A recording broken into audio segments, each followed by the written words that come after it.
often as the previous graphic, though. And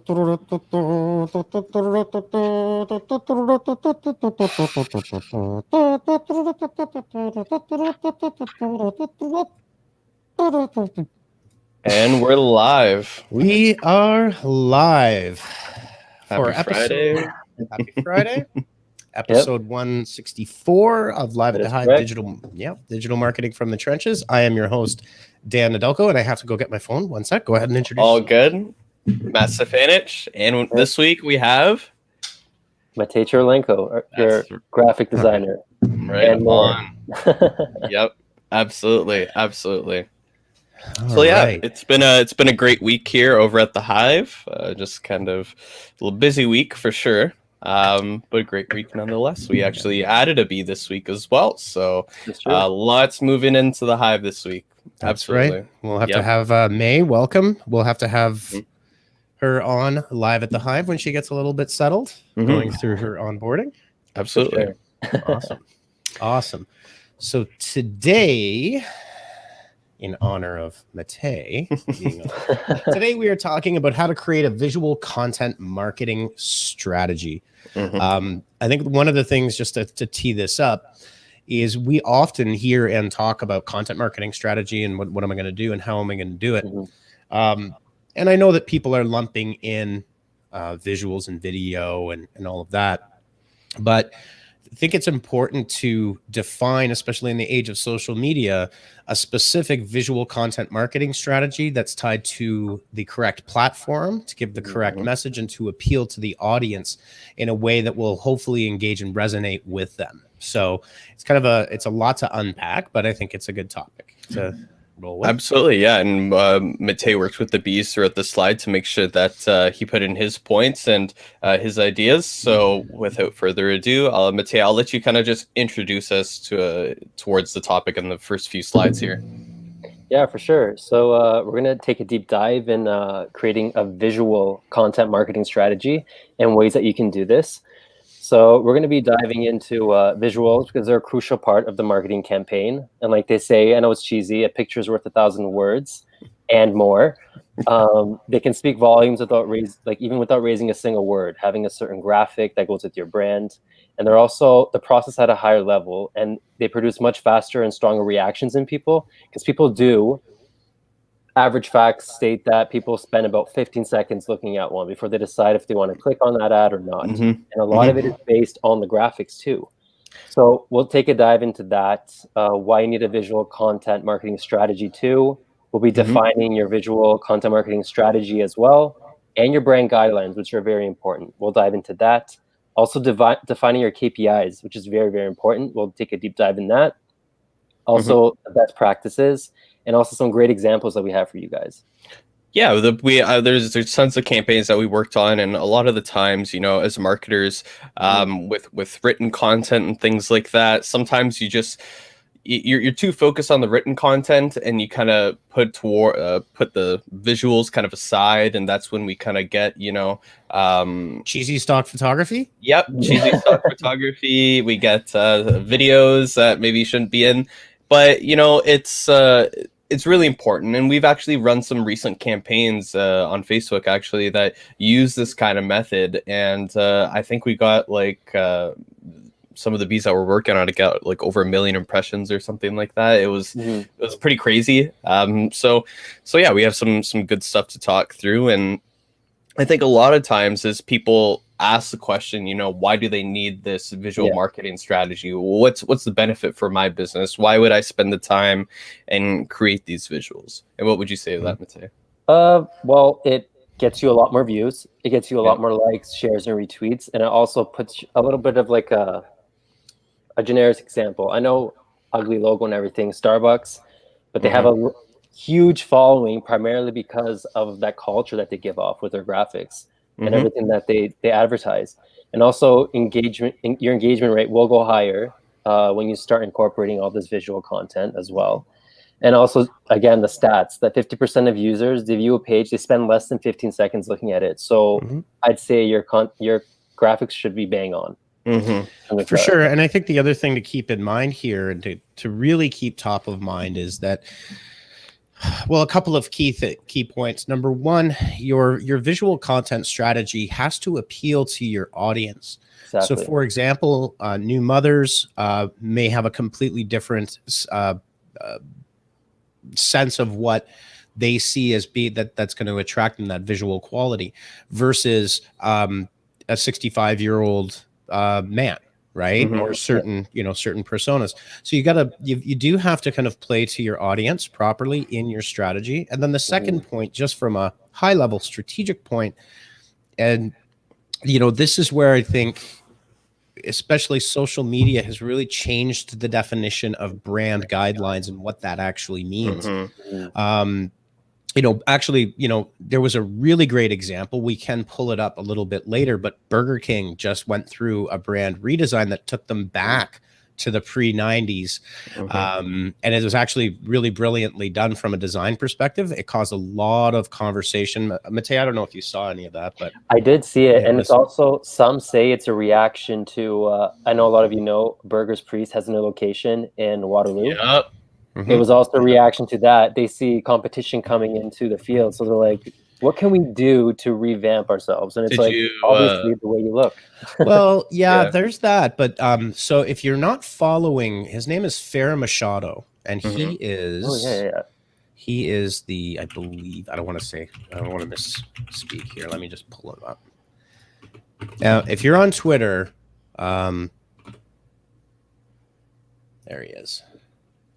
He's the global chief marketing officer at RBI, so Burger King, Popeyes, Tim Hortons, and stuff. And he actually goes into quite a bit of depth on the Burger King rebrand and what their thoughts were. And there's a whole bunch of history, background, and why they did this. I don't want to get stuck on this particular topic, but taking into account each of the channels as well and how you play on that channel for your brand, but whether you're big or small, it doesn't really matter. I think you've got to take that into account. And what is you visually, how will you appear on Twitter versus Instagram versus TikTok versus Facebook, right?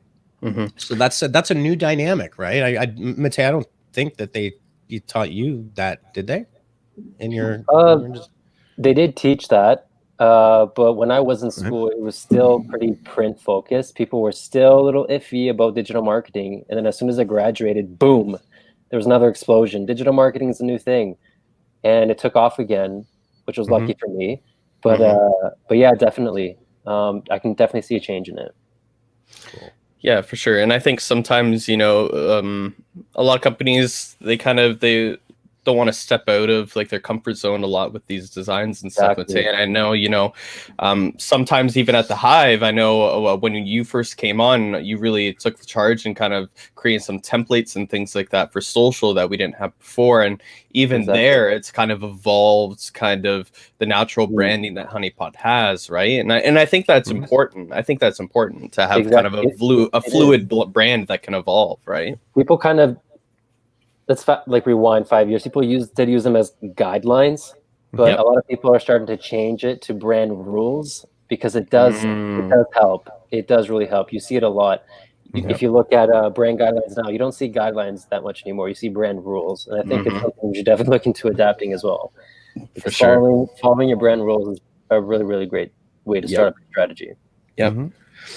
And kind of as we move on to, we're also going to be discussing, obviously the right way to do it. And you'll be giving us some tips, but also we'll be discussing some ways that I think a lot of people get caught up in and they kind of want to either do a rush job or they don't really understand the strategy behind it, right?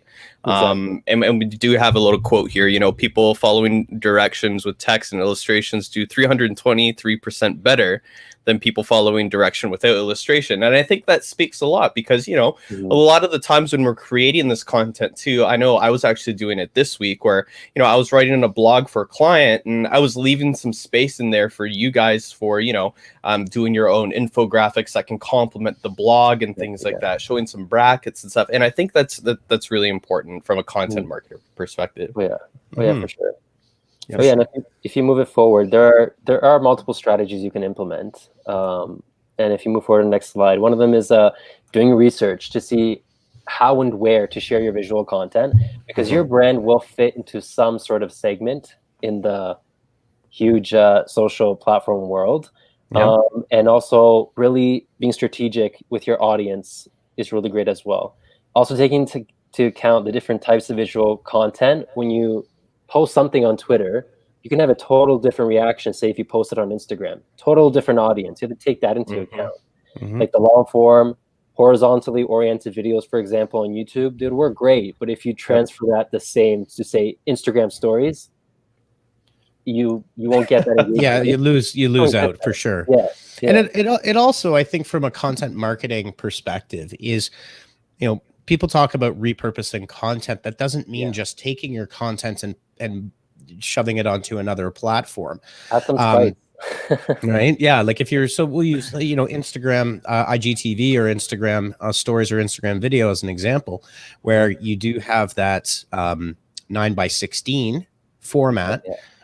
But also things like, you should always be using the subtitling, for example, but different elements will play well with Instagram stories because of the nature of stickers and how people interact with it and where you get engagement. And then people also forget about being AODA compliant as well, because there are people that are watching your content that say they can't hear it, or say they're visually they can't see it, but there are other ways that you can implement that, say captions on, say you place the podcast that you repurposed.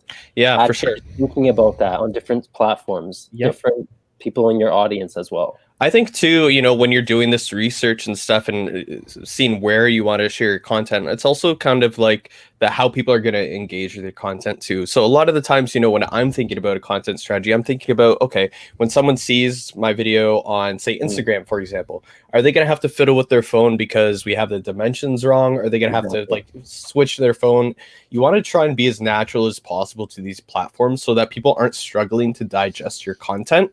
Because as soon as there is that little bit of friction that it's like, oh, I have to turn on my side, watch my video like this, people are going to disengage quite frequently. So and a lot of people view it as spam too. Like, say if your video has a little bit of a glitch, or it just doesn't format properly and people have to watch it in a weird screen, it'll come off as spam. People won't watch your video. They'll even record it sometimes. And I mean, it's not complicated. I think a lot of the times things like that happen because people overcomplicate the visual content that they're wanting to put onto their social platforms, right, Matej? Exactly. And having structures in place as well. Like, we have graphics that illustrate, do this for this platform, have these dimensions for this platform. Just having that ready and built out for, like, say, the team, when you're putting together visual content marketing strategy, just having that, extra thought put into it, so your audience isn't kind of having that struggle when they're looking through your content. You know what I mean? Yeah, absolutely. Absolutely. So let's keep going. So now we're going to be talking about, defining this and kind of laying it all out and what kind of goes on behind the scenes when we're creating this content. Oh, yeah. And in this as well, when you lay out your visual strategy for each channel and platform, do your research, do a thorough research, make a little graphic for yourself, just make note for each specific platform. They might vary in tone and style, size, what your audience is looking for across each platform as well. Take that into account. And it also might be useful to lay out this plan in like a spreadsheet. So if you have a team, having it accessible to your team so they can go in, they know the message they want to send, they know what the graphic has to look like, and then you move on therefore. I think that, you touched on a really good point there about, either it's a spreadsheet or something, but making your visual content accessible to your other team members is really important. Because as a PR professional, like I might know how to use Adobe and things like that very lightly, but not to the extent that you and Justin do. So it's important for me when you guys are creating content that it's in a place where I can find it so that I can use it, so that I'm not going to have to ask you for a piece of content that you already made or something like that. Well, this is another thing, and I think this is important. We talk a lot about this with CTA libraries and communications guides and playbooks, is creating a library, a central repository, and then also organizing it thematically and also visually, in the sense that that there's some sort of continuity, or it makes sense, or it doesn't clash as well. And there's a lot of ways that you can do that. Your Instagram, for example, if you're designing your Instagram, can have one look, and TikTok would have obviously a completely different look and feel to it, and a personality around it, so that you're not just using them as broadcast, just spitting out content, right? Exactly. So I think that's another way to go about that, is to actually organize things up, create your themes based on your personas and your customer journeys, and then doing research into looking what other influencers in your space, what are they doing that's resonating as well, and that you can use that as inspiration for your own programs as well. Exactly. For sure. Yeah, for sure. So after research, I think we more go towards, and I think that this is like the second most crucial step within this is, creating this visual kind of language workbench, and solidifying where you're going to be placing your content. Yeah, like even making as simple as an Excel spreadsheet, put the content you've posted, or even go through it and be like, hey, how can I take this old dusty content? How can I fresh it up, add some spice, and how can I make it better? I'll give an example. Say, and I do it all the time, an infographic. We posted it to Pinterest. It did well. It's great information. Let's transfer it over to some more platforms. So say Facebook. Carousels do very well on Facebook sometimes. I'll break it up into a carousel, place it on there for snackable content, or even just break it up into multiple ones too. That works. Yep. Just having those, just repurposing content. It's, if you're like a lone ranger, repurposing content is the way to go. But if you have like a bigger team, like you can start creating stuff as well. And then again, you don't have to produce entirely new stuff. Go through your old stuff, you'll find something. Absolutely. And you can plan to create extra stuff on the side as well too. Yeah, there's a couple of good resources. Again, just as you mentioned, Matej, if you're a solopreneur or one person marketing show, it can get a little overwhelming. One of my favorites, and maybe you can pull it up, that is Death to the Stock Photo. And this they actually got picked up. I can't remember who bought them, but one of the big ones. Yeah, they have amazing imagery, well thought out. So Death to Stock, they feature photographers that do series, and each one of the photographers, the photography is much more natural than your typical kind of cheesy stock. So it's very inexpensive. I think it's $15 a month, and you can actually go and there you go. So for a starter, for $12 a month, right? Yep. You can pull a ton of really good photography as well from that. And Matej, I think there was another one that you had mentioned that you find some good stuff in as well. Yeah, there's one that I come back to. I've been using it since I was in my getting my degree actually. Paxos is a great one. You can also go in and look at it for the same photographers that have the same style and look. That's a great free resource. Free Pick is a great one as well. They have iconography as well that you can use, and that you can use if you want to use illustration, if that's your way, graphic wise, you can go that way as well. Yep, for sure. Awesome. Before we move on, we do have some really good comments here in the chat. Yeah, I just threw up Stacy's. Nice, yeah. So Stacey says that consistency is key no matter the channel. When users see your brand, they should be able to recognize who you are, the emotion that you're trying to create.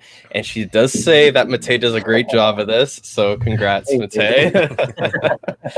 And then we have one, you touched upon infographics really briefly earlier on. So I want to pull up April's too. April says that infographics are a great way to unite your content with a visual aspect. Infographics are also great for repurposing in other areas of your content marketing strategy. She gives the example of using an infographic into a video. Exactly. So, yeah. Yeah. We actually started doing that on our social platform too, and it's been gaining traction. And it's just content that you've already made and put the work in on, and you just make it into something else. It's pretty easy. It's straightforward. Absolutely. So now we kind of so far we've talked about doing the research, why it's important, using your channels, creating this content library to kind of build up these visuals. Let's talk about testing and evaluating. Sure. Yeah, I just want to pull one thing in here. Yeah, go for it. In the private chat there, Matt. Yep. So I've just been pulling while we're talking a few of Farrah Machado's posts and their mood board. Okay. 1 second here. My tabs are kind of glitching out here for us. 1 second. Grace.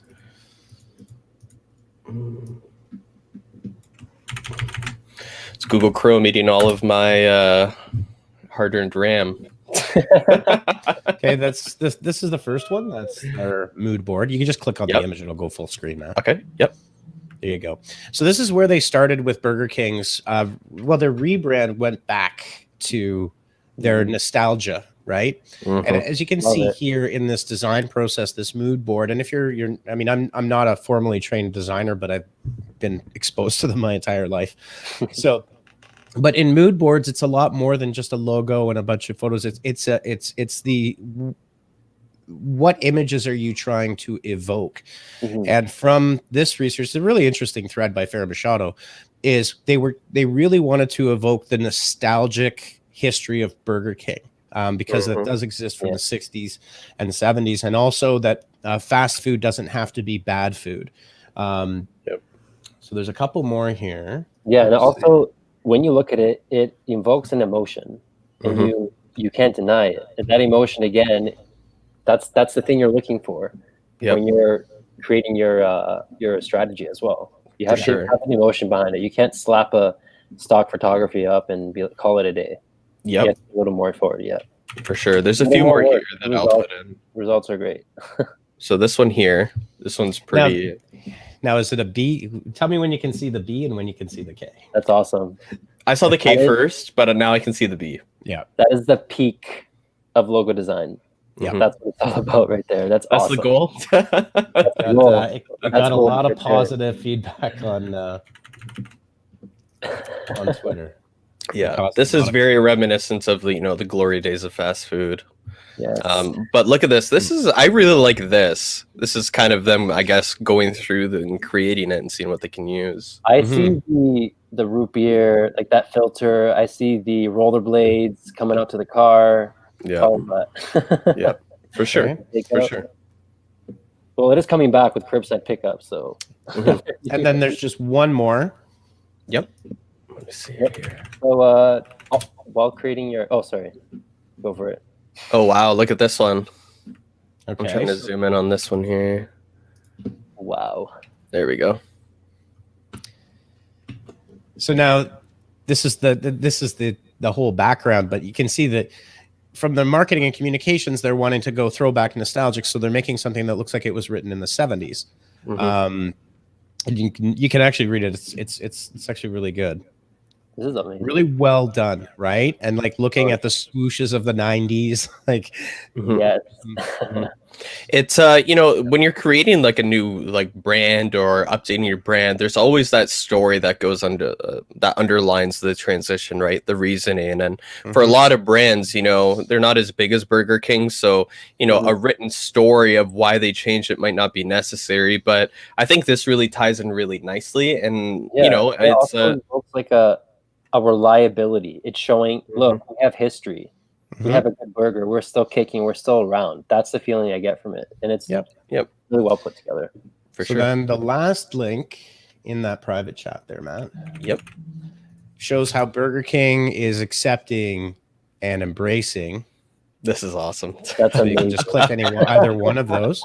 But this is their brand in Minecraft. So they've gotten some Minecrafters to go and create Burger King restaurants in Plant. But again, it's they're not so tied to the fact that it's violating brand guidelines, because that it fits in a Minecraft perspective, just to use kind of a more way out there one. Although KFC is doing their gamers, they have their gaming initiative where they're teaming up with streamers, because they want to. I mean, you're at home, you're ordering Uber, you're a gamer, you're hungry, you're gonna eat. So just a few examples there of how a larger brand is really refining that content strategy and thinking. Now, even if you're a solopreneur, you can think along those same lines, right? Using that level of investment that Burger King is able to make, because they spent millions of dollars on it. And you can adapt that and have it inspire your own content strategy as well. Yeah, and it can easily lead to refining your strategy. Again, with Burger King, you see they saw what people were looking for, and they had an idea and they went for it.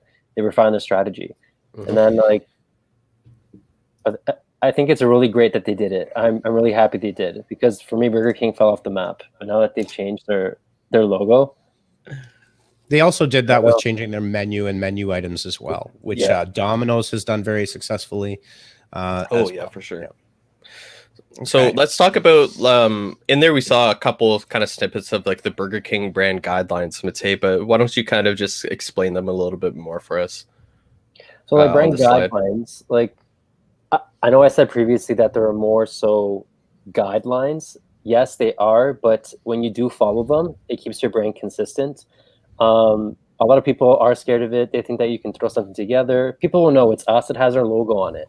Not necessarily. You have to convey a tone, an emotion with certain colors, and so even a font will do that for you. A palette, different versions of your logo, just so again you can post it on multiple platforms. But Mm-hmm. guidelines as a resource too with the team. If you work with the team too, having a place where they can go, making sure they're sticking to the guidelines. Again, just taking those extra steps in your strategy. For sure. One thing I will say before I know Dan has a couple things to say in here before he jumps in, but one thing that's really good that if you have a really good brand guideline, you sometimes don't even need your logo in there. And a really great example of this is Doritos had a marketing campaign. It's actually probably still on, but it's their commercial without actually showing their logo. But they're showing all of the guidelines that they have, like their colors that they use, even like the color of like the dust that gets on your fingers, the famous Doritos dust, right? Yeah. So things like that really resonate. And you know, if you do it nicely enough, if you're doing it, you know, representing your brand really nicely and consistently, people start to recognize you without even your stuff. And I would argue that even some of the honeypot stuff that we do, if we put out, you know, a graphic or something on social and it doesn't have the honeypot logo or something, I feel like people would still recognize that as a honeypot branded like Exactly. template. And if you've reached that level where you can post a video with just certain textures and colors, you've reached the peak. You're like God level status with brand guidelines. You're God tier. Yeah. Yeah, I think the other thing too is to give yourself variation and flexibility. And if you're developing brand guidelines for your visual content strategy, is actually, you know, add sections for Instagram, for Facebook, for Pinterest, for Twitter, for TikTok, to use them as inspirations for consistency, right? And keep refining that. Like your visual content strategy is a living, breathing thing, and it should be creative and it should be engaging. And one of my favorite people to follow on social is obviously is Gary V, but I not even so much for the content, which I think is great content, but I'll always watch what they're doing over there. And when I say there, because he's got a big team of people that work on all of his Gary Vaynerchuk accounts, his Gary V accounts. And I believe they were hiring and they were calling them creative producers. That's actually, they didn't say social media manager. They didn't say videographer. They kind of did away with all of those terms and titles because it puts you in a box to say, well, I'm not a designer. Well, you're a creative producer. And they have a lot of latitude to come up with different types of content that looks very different, but works on those channels. And it obviously has got a massive social media following. So that's another thing to keep in mind with your own brand and how you're trying to build it, is to have a lot of flexibility. Don't have narrow tunnel vision. That, you know, and what may work on Instagram may not work on Facebook specifically, because, you know, Instagram is a visual social network, just like Pinterest is. Yeah, for sure. I mean, if you have a so-called like banger on Twitter, don't expect it to be a banger on Facebook as soon as you put it on, right? And we've experienced that firsthand as well. And you know, that's why it's important to make sure that your content is tailored specifically to the platform. And don't try to get bangers. Like, try to engage with people. I mean, it's if it happens, it happens. Like, it's good, but you want that consistent engagement with people for sure. All right, let's keep going. I don't know how far we've. So we're going to be talking about KPIs now. So, you know, how can you track the successfulness of your visual designs and things that you put on social? Yeah. So KPIs are always important in terms of being able to give yourself an indicator. And again, and that's the most important word in key performance, indicator, is that you're not necessarily, now some of these are obviously website KPIs. There are all sorts of KPIs, and obviously on social, the number one are the shares.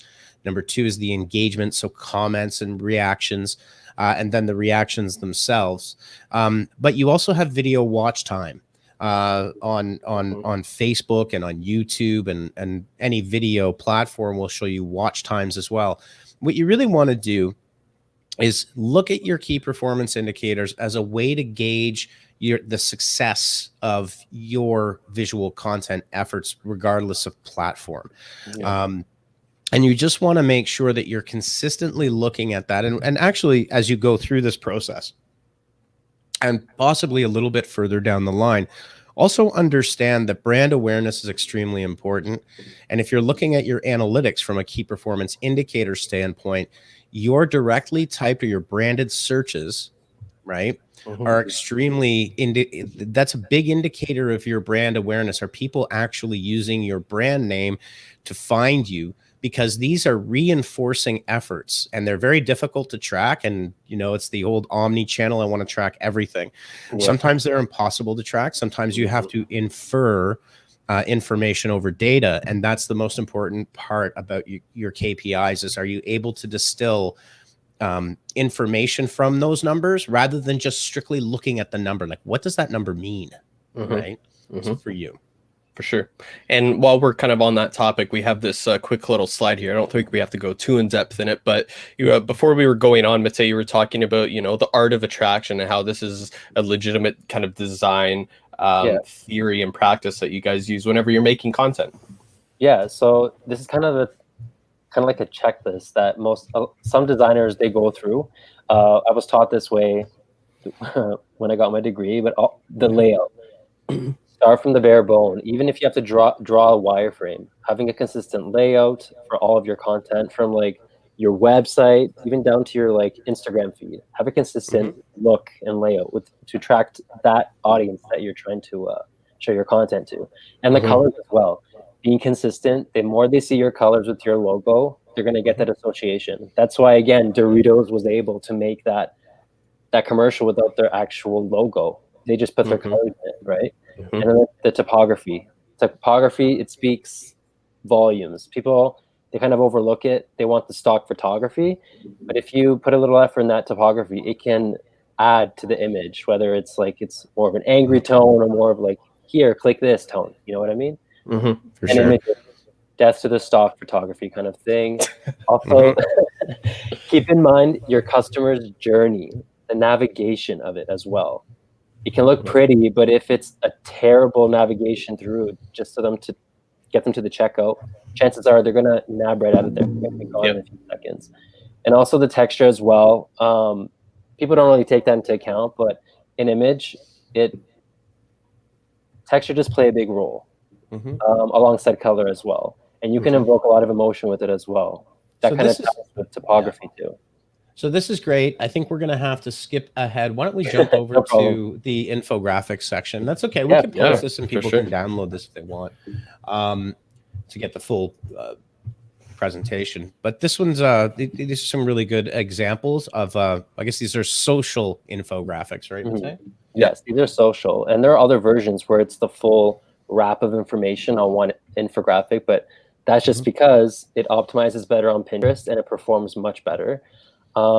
Again, it's just a collection of information. This is really great for, again, repurposing content. It's a great way of just going in, breaking up old content from, say, a video or a blog, put some icons, make it look pretty with your logo, and you'll have a bunch of traction and engagement as well with your strategy. You can see quite clearly from this that it varies. It's very unique in terms of the brand because it's intended for social. So it can be a little bit more fun and it can be a little bit different as well. Yeah, for sure. It breathes life into your profiles and your content too, which is really great. And I mean, they don't even have to be as complicated as some of the ones that you saw above, right? These are some really high images that you guys do regularly, right? Yeah, just once in a while, add a little spunk or personality to your brand. Don't be uptight all the time. You have to show some slip up or some personality that you have. Because again, your customer wants to feel like your brand is human. It speaks to them, right? So again, using high quality images, even if it's simple, like that graphic, be kind, save a bro. It's like a saying a lot of people use. Throw it together in a graphic quickly and put it up there. It's a great way to incorporate to your strategy as well. And for those of you that may not be design savvy, there's a couple of things you can do. Number one, you can always find designers out in the world. There's a lot of them. That's one. But two is also kind of standardizing on something like Canva, for example. Canva is a unicorn. They keep adding more and more and more and more different templates and design elements. They have a design school that you can go through that will let you, learn how to put a layout together. And they give you the templates that you can use, and you just make it consistent. So that things like some of these, like Benny BB8 here, I believe Justin made him years ago. I can't remember. It must have been 5-6 years ago now. But we've used Benny BB8 all over the place, just as a joke on May the 4th. Yeah, people love him. Yeah. All right. Chad is saying infographics are a great and fun way to tell a story, and they're easier to digest than the wall of text. Absolutely. For sure. 100%. Already memes. So even though these are memes, they're still branded. Okay, I will say that these are Honeypot branded ones, which is you can see that. But it also makes them viral, and it kind of adds that fun and kind of pop culture to your brand. And another great way to build brand awareness is if you develop memes and animated GIFs, which I would highly recommend for anybody because they are so popular and engaging. You can then go to Giphy Cat and Giphy, and you can start to upload those images there. There's one that's trending now, that Bernie Sanders one. What is that about? Yeah. What is that about? Hey, what is it about? I saw it. He was at the inauguration, and he was sitting all by himself in like this giant gray-green parka with mitts. And it was all Vermont clothes from his constituents that he was wearing. And he was against a gray background, so it's the perfect just perfect for the meme. Yeah, there's a few really good ones. I'll pull those up. But you can actually create traffic and interest in your content. Another one, if you're a photographer, is to put your photos up on free stock photography sites. And just look for attribution. If you're looking to push yourself, if you've got that kind of content, you can push that out. It's a great way to build goodwill and to build brand awareness for sure. Absolutely, for sure. And then as we continue on, we even have quotes as well. Now, we've been using these for quite some time, and I think that they're important because, it creates a separation between the types of content that we post. I know we post nice and fun content. We post content that kind of gives marketing insights, which is kind of more of the quote segment that we have. And also knowing when to post. Knowing when to post is a good one, especially for quotes. Quotes have become, I don't know, they've skyrocketed in popularity during this, the coronavirus, the situation. A lot of people are at home, they're thinking a lot more. And quotes, books, things they can read to get their mind off things, this started gaining traction. We repurposed it. Put it there in your feed. For sure. We have a couple of comments here that I'll show. Justin says that BB8 will live forever. April says that she's really digging the Bernie memes right now, which is good. And then May says that memes are a great way to connect with the audience at humorous and personal levels as well. Exactly. And 100% agree with that for sure. Well, and jumping on the, when these things trend for your brand, there's lots of different ways that you can work these memes. And I just threw one of the images that was a pretty good takeoff on Bernie. I'll bring it up. And it's also the most unexpected brands that are doing it. It's so funny. Well, it's and it's kind of the popularity of the Wendy's of the world, right? On Twitter and how they've done all that. It won't even can't even show it. There we go. There it goes. And you see it? Can you find him? Where is he? This is that famous building where these crazy people are just sitting on a beam, but they put Bernie right there. This is amazing. Like, you should definitely do one. There's this one here that I like. This one's see if I show this. I think we're near the end of our presentation too, so I was thinking it because I messaged Justin right when I saw it, and I was like, "Did you see this? Should we do something with this?" This one's my favorite one from the Big Lebowski. Yeah. The bowling alley. Yeah.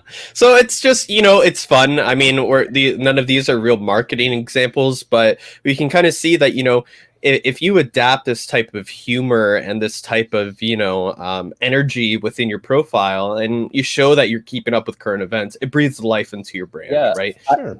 I even saw a brand it's the most unlikely brand to be related to this kind of meme, where it's like a home decor. Mhm. It's like a room, and they photoshopped him sitting on one of their pieces of furniture. And it's the Perfect. funniest thing. They related it to their brand, and people engaged it. I saw it this morning. It was great. Yeah, Sure. totally. We gotta wrap it up here soon. Yeah, we'll wrap it up. Let's just jump to slide 21. I just wanted to point out one thing as well. Yep. For sure. Is that, if you're a more conservative business, but a really good thing to do in your visual content strategy, and again, Canva can produce this really, really easily, and they've got all of the elements to help you do this, is dropping nuggets of knowledge as it relates to your specific product or service. Mhm. Is a way to, and do it consistently, is a simple and easy and effective way to show that you have domain knowledge, the market, the audience.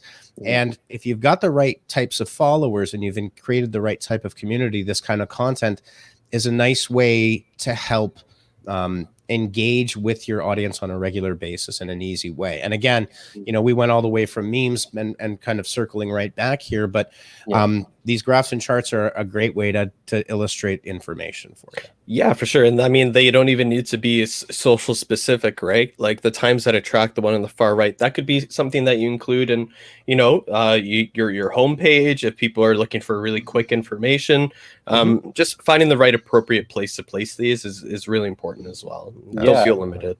Exactly. Yeah. Absolutely. So just to kind of conclude, we do have just some wrap up where we're talking about visuals are obviously vital to online success. Mateo, do you want to kind of close this one out too? I feel like this is your slide. Yeah, for sure. Yeah, just like, again, it's just overviewing like the visuals. They're very, very vital to online success, obviously.